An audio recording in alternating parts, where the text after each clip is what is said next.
पूर्वांचल की fight, UP के दो बाहुबलियों ने पूर्वांचल की सियासी फाइट को पलट दिया है। एक है राजा भैया, दूसरे है धनंजय सिंह। दोनों ने ही अपने समर्थकों और कार्यकर्ताओं की सभाएं बुलाई, फिर अपना फैसला जो है सुनाया। राजा भैया ने ना बीजेपी और ना ही एसपी किसी को भी चुनाव में समर्थन देने की बात नहीं कही है। वहीं धनंजय सिंह खुलकर बीजेपी के सपोर्ट में आ गए हैं। दोनों के फैसले के बाद कैसे पूर्वांचल में अखिलेश की हवा टाइट हो गई है। बीजेपी के लिए जीत का रास्ता जो है वो कितना आसान हो गया है। एक्सक्लूसिव रिपोर्ट दिखाते हैं, देखिए और समझिए।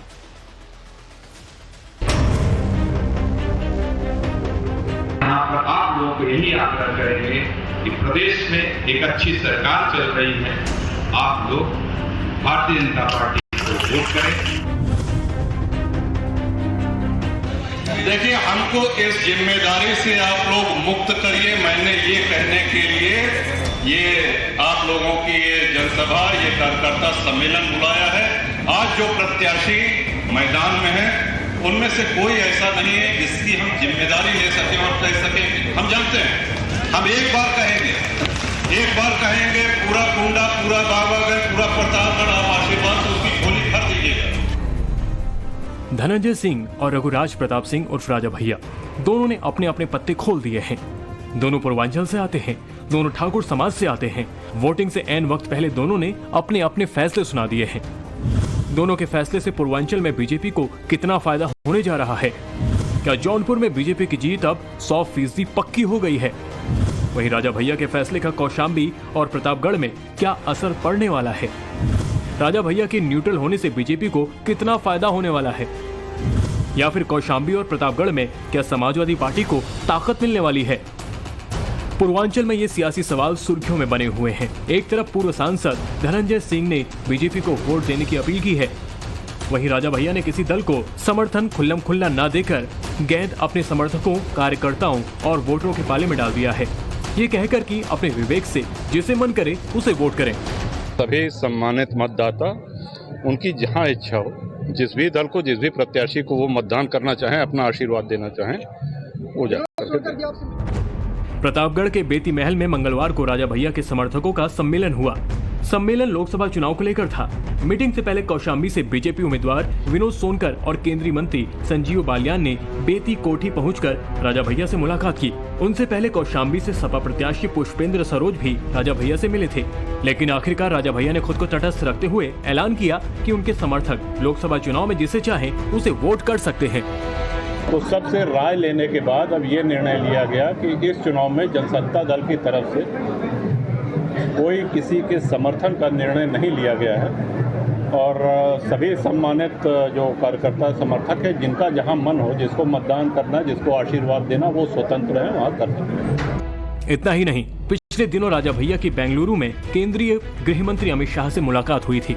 इसके बाद कहा जाने लगा कि राजा भैया कौशाम्बी और प्रतापगढ़ सीट पर बीजेपी को अपना समर्थन दे सकते हैं। इसके बावजूद राजा भैया ने लोकसभा चुनाव में किसी भी दल को समर्थन न देने का ऐलान कर दिया।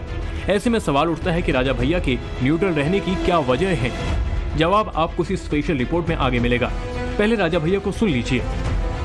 जहाँ तक संजीव जी की बात है, वो हमारे व्यक्तिगत मित्र हैं, उनसे हमारा राजनीतिक संबंध नहीं है और प्रत्याशी दोनों आए थे और जो बात हम आपसे कह रहे हैं उनसे भी हमने यही कहा कि ये कार्यकर्ता सम्मेलन के बाद ही स्थिति स्पष्ट हो पाएगी कि हम लोग क्या करेंगे। सर, अमित शाह जी से भी मुलाकात हुई थी, बहुत अच्छी मुलाकात और बहुत ही अच्छी। आपने समर्थन में आगे होंगे सर? नहीं, अब वो जाने दीजिए बंद कमरे में क्या बात हुई, लेकिन बहुत अच्छी मुलाकात और बहुत ही जिसको हम कहेंगे कि यादगार मुलाकात। प्रतापगढ़ की राजनीति पूरी तरह से राजा भैया के इर्द गिर्द सिमटी हुई मानी जाती है।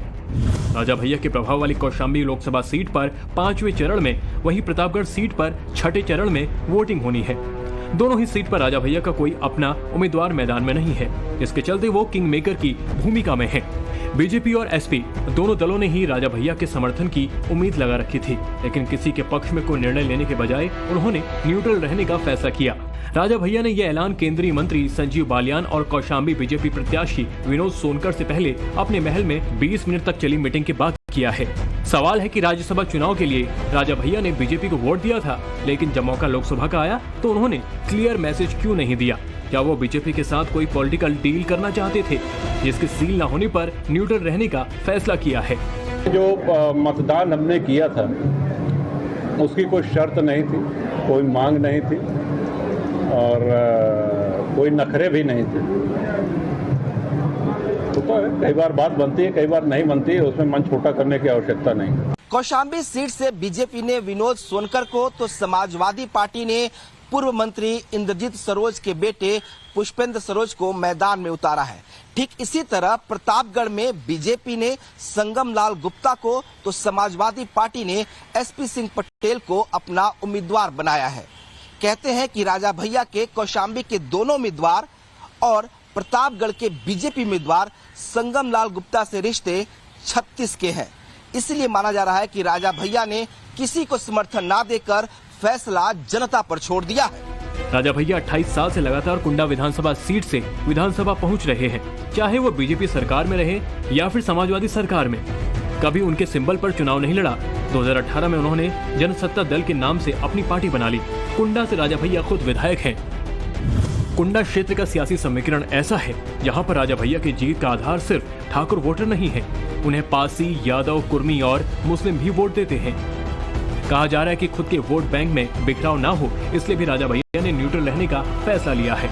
साथ ही साथ कहा जा रहा है कि राजा भैया समाजवादी पार्टी के साथ अपनी दूरियां और भी नहीं बढ़ाना चाहते। इसके चलते ही बीजेपी को खुलकर समर्थन नहीं देने का ऐलान किया है। क्या आपको हमारे किसी वाक्य से किसी भी तरफ, हम किसी एक व्यक्ति एक पार्टी की बात नहीं कर रहे हैं। देखिए, हम जो बंद कमरे में बोलते हैं वही मंच से बोलते हैं।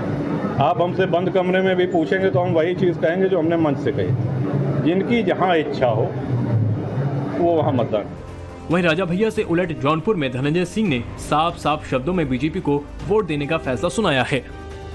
जौनपुर के सांसद रह चुके धनंजय सिंह ने यह ऐलान ऐसे वक्त में किया है जब 16 मई को प्रधानमंत्री नरेंद्र मोदी की जौनपुर में जनसभा होनी है।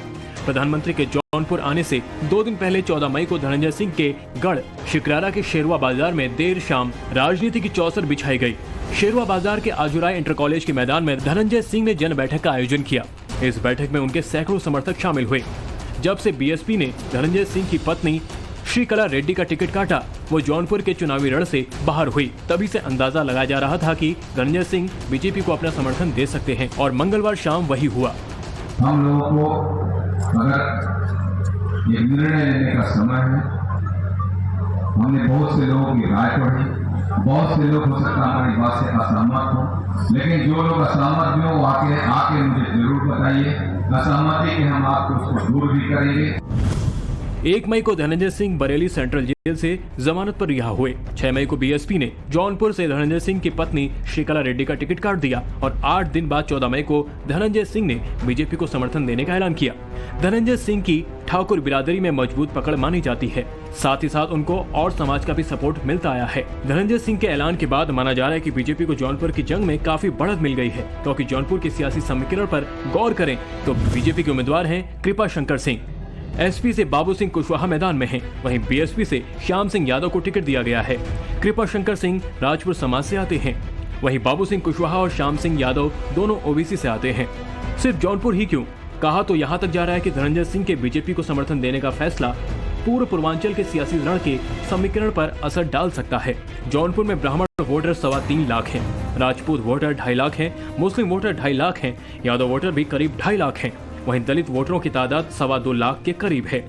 माना जा रहा है कि बीजेपी को खुला समर्थन देकर धनंजय सिंह जौनपुर के साथ ही साथ पूरे पूर्वांचल के ठाकुर वोटरों को साधेंगे। रही बात जौनपुर की, तो जौनपुर में धनंजय सिंह की पकड़ न सिर्फ ठाकुर वोटर्स पर है, बल्कि इसके साथ ही साथ मुस्लिम और निषाद वोटरों पर भी उनकी पकड़ बेहद अच्छी मानी जाती है। बीजेपी इस बात को जानती है कि अवध और पूर्वांचल में ठाकुर वोटर निर्णायक हैं। देखना अब यह है कि साइलेंट होकर राजा भैया पूर्वांचल में ठाकुर वोटरों को साधने का काम कैसे करने वाले हैं। वहीं धनंजय सिंह का खुला समर्थन बीजेपी को कितना फायदा पहुंचाने वाला है। Bureau report, times now, Navbharat.